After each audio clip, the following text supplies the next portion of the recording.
ondokeni msonge mbele, maana kuna sehemu nyingine ambayo Bwana alikuwa amewaandalia. Bwana Yesu asifiwe sana. Na kwa kila mtu niliwaambia kuwa kila mtu ana wakati wake na majira yake. Kinachokufanya leo kinakuandaa kwa ajili ya kesho. Unayofanya leo si ya leo tu. Kuna Muislamu mmoja alituambia kwa mkutano huko wakati mwingine wa makanisa na hao watu wengine, alituambia kitu inaridhika akili yangu. Alituambia mwanadamu ana masaa matatu, na hiyo kitu niliishika. Alituambia kuwa mwanadamu ana masaa matatu: saa lililopita, saa bado huko, na saa lililokuja mbele yake. Kwa haya matatu alituambia kuwa ndio wakati unaweza fanya uamuzi wote. Unaweza angalia kwa yaliyopita na uangalie kwenye uko na ukaamua kwa kesho. Baada ya hiyo ajuaye ni Mungu. Bwana Yesu asifiwe sana. Na hiyo kitu ilisiki ndani ya akili yangu, nikaishika. Nikajua kuwa kila wakati una wakati wake na wakati unaoishi huo. So kwa leo hii wapendwa, tunaendelea mbele sasa, tukizungumza juu ya majira na nyakati. Jina la Bwana libarikiwe. Na kwa neema ya Mungu ninaomba tu kufundisha neno la Bwana kwa leo hii. Haleluya. Maana walimu wa neno huwa wanatuambia kuwa Yesu alichukua muda mrefu kufunza kuliko kuhubiri. Alijua kuwa kanisa linahitaji mafundisho. Kwa mfano tu, kuna wakati alipoenda kule kwao, wakati ameanza injili, Biblia inasema hakufanya miujiza mingi kwa sababu ya imani yao haba. Ingawaje Biblia zingine kwa zinasema kwa kutoamini kwao, zingine zinasema kwa imani yao haba. Kwa Kigiriki tulipotafsiri tukapata alikuwa anamaanisha kwa sababu ya imani yao haba.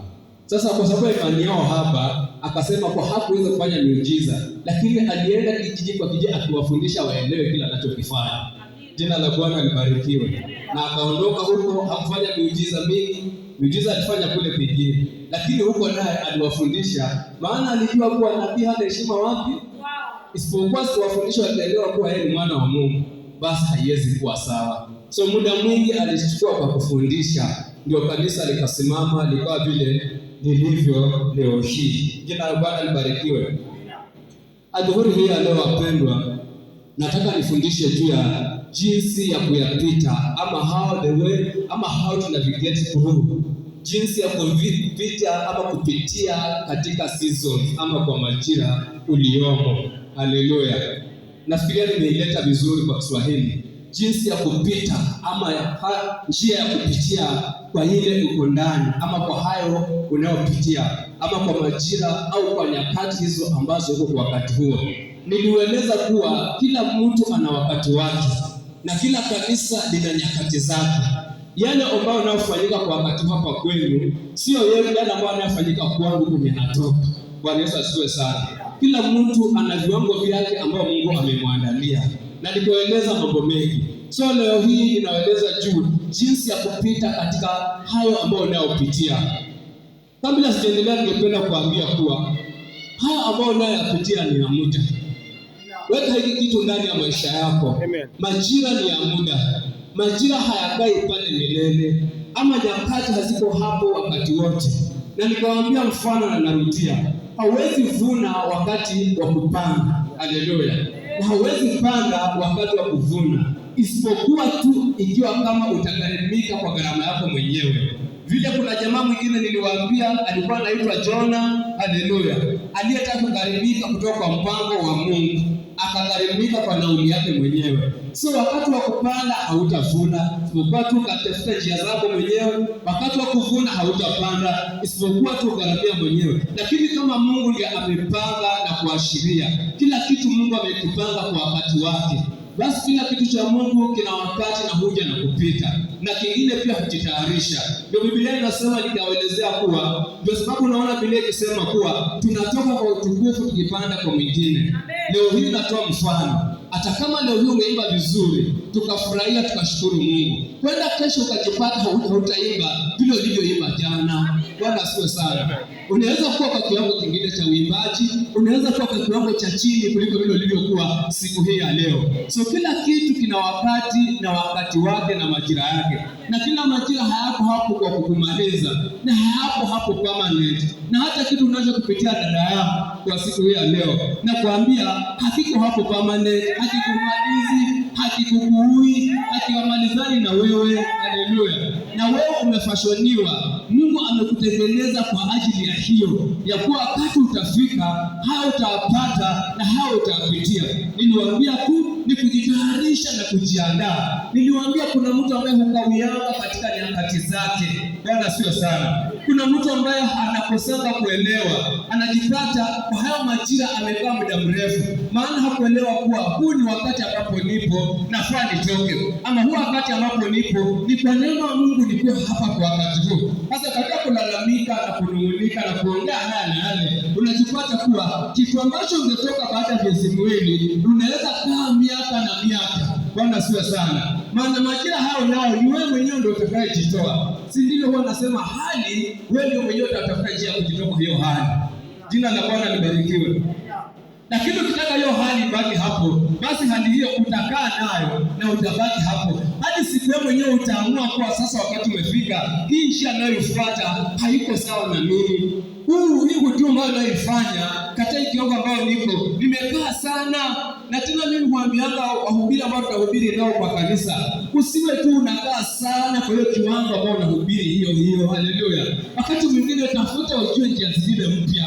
Bwana asifiwe sana. Maana Mungu wetu mpya kila wakati, na ana mambo mapya kila dakika, na kila siku ana mpango mpya kuelekea. Si tuliambiwa kwenye Yeremia, tunasoma Yeremia that God has plans, not a plan. Mungu ana mipango. Bwana asifiwe sana. Yeremia anasemanga hivyo, ya kuwa Mungu ana mipango, si mpango. Hata kama ana mipango ni mingi. Haleluya. Ya leo ni hii, ya kesho ni ile, ya kesho kutwa ni nyingine. Bwana asifiwe sana. Ni wewe tu kujitayarisha. So leo hii wapendwa, nazungumza juu ya jinsi ya kupita katika nyakati zako, jinsi ya kuondoka katika nyakati zako. Na kitu ambacho nazungumzia ni kuwa number 1, enjoy the journey, make every day count. Haleluya.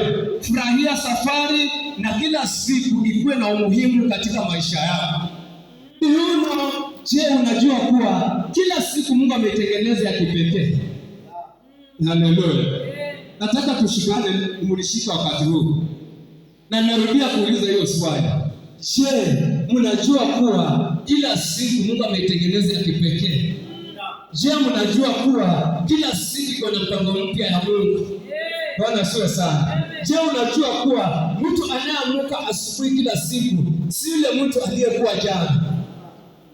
Either amezeeka kidogo, amekuwa kidogo, ameongezeka kidogo. Na leta kwa njia ya kawaida tushikane.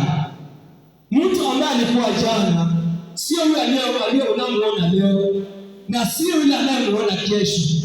Kila siku ambayo Mungu anatengenezana, kila dakika ambayo Mungu anatengenezana inakuanga unique kwa maisha yako, kwa safari yako ya kutembea.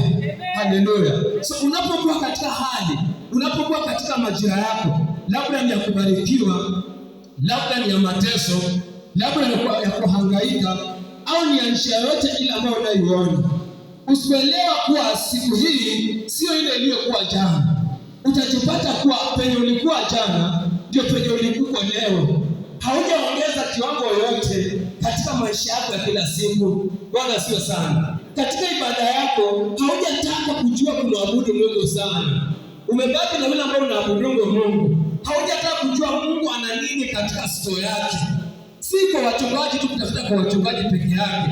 Hata wewe kwa mtu kibinafsi haujapiga hatua kutaka kujua Mungu kabisa.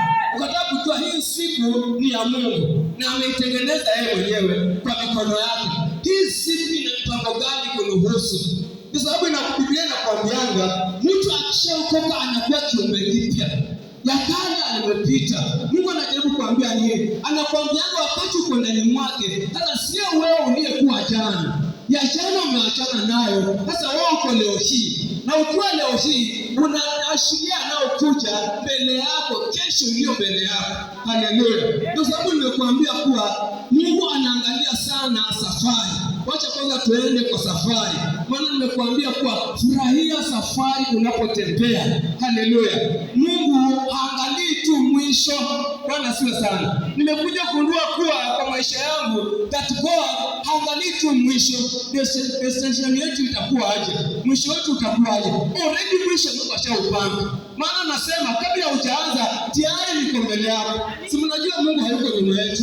Mungu kwa wakati wetu na Mungu tayari ako mbele yetu. Kila kitu Biblia inasema aje, Mungu alishatengeneza na alishaandaa na alishatayarisha. Haleluya. Alipotutengeneza alikuwa ameshakamilisha. Anajua Pastor Fred atakuwa mchungaji, atakuwa na huduma, atakuwa hivi na vile. Anajua kwa dada fulani atakaa hivi, atakaa hivi. Already God alishamalizana na kila kitu. Lakini sasa hapa kwa safari anataka kukutengenezea hapa, kukutayarishia hapa, kukuandalia hapa, kukufanya ugeuke kila ambacho anachotaka. Sasa unaona kuwa Mungu anajali sana safari yako vile unavyotembea. So majira yanapokuja, haya ni ya kukuandaa katika safari. Haleluya. Haya ni ya kukutayarisha katika safari. Nyakati hazikupati tu kigafula, ati zimekuja, hali hii imekuja, sasa haitakuwa hivi. Niliwaambia mfano ya kwamba kuna kijana mmoja anaitwa Yusufu. Tumemhubiri sana kwa Biblia na kila mahali, tukiongelea juu ya maono. Bwana asifiwe sana. Tumemwongelelea sana kijana aliyekuwa na maono. Lakini Biblia inasema aje? Wakati ulipofika kijana alikuwa na ndoto. Nazo ndoto zikatimia. Nashukuru Mungu alikuwa na baba yake aliyekuwa na uwezo wa kutafsiri ndoto. Haleluya. Baba yake akamuuliza, wanakuinamia, umeona nini na nini? Akamwambia, kwenda itakuwa hivi, ikafanana hivi. So neno linasema kuwa Joseph alikuwa akiwa ana kile ambacho Bwana ashatayarisha katika maisha yake. Haleluya. Lakini safari ilikuwa kitu tofauti. Bwana asifiwe sana.